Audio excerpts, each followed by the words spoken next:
ইসরায়েলকে ধ্বংস করেই কমান্ডার হত্যার প্রতিশোধ নেওয়া হবে এমন হুঁশিয়ারি দিয়েছে লেবাননের সশস্ত্র গোষ্ঠী হিজবুল্লাহ।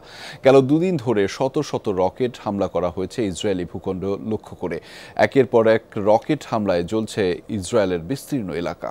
স্যান্ডেলিনা সো, রূপচর্চায় আভিজাত্য। জ্বলছে ইসরায়েলের বিস্তীর্ণ এলাকা। হিজবুল্লাহ রকেট হামলায় পুড়ছে মাইলের পর মাইল এলাকা। শীর্ষ কমান্ডার নিহত হওয়ার জবাব দিতে গেল দুদিন ধরে হিজবুল্লাহ রকেট হামলায় প্রকম্পিত ইসরায়েলি ভূখণ্ড। এখন পর্যন্ত ছোড়া হয়েছে শত শত রকেট। মূলত ফজর এবং বিএম গ্রাদ রকেটই বেশি ছোড়া হচ্ছে ইসরায়েলি ভূখণ্ড লক্ষ্য করে। হিজবুল্লাহর হুঁশিয়ারি, কমান্ডার নিহতের প্রতিশোধ নিতে এমন জবাব দেওয়া হবে যা সারা জীবন মনে রাখবে তেল আবিব। ইসরায়েল আমাদের নেতা মোহাম্মদ নাসেরকে শহীদ করেছে। সেই হত্যাকাণ্ডের জবাব আমরা দিতে শুরু করেছি। আমরা দিনরাত ক্রমাগত ইসরায়েলি ভূখণ্ডে হামলা চালিয়ে যাচ্ছি। তাদের নতুন নতুন স্থাপনা আমরা ধ্বংস করে দেব।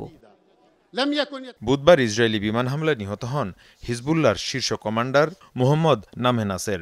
ইসরায়েলের বিরুদ্ধে অ্যান্টি ট্যাঙ্ক ও রকেট হামলার তদারকি করতেন তিনি। এর আগে গেল মাসে আর এক শীর্ষ নেতা তালেব আবদুল্লাহকে হত্যা করে ইসরায়েলি সেনারা। গেল বছরের ৮ অক্টোবরের পর থেকে এখন পর্যন্ত ইসরায়েলি হামলায় ৩৪০ হিজবুল্লাহ সদস্য নিহত হয়েছেন। মুশফিকা হাসান, যমুনা নিউজ।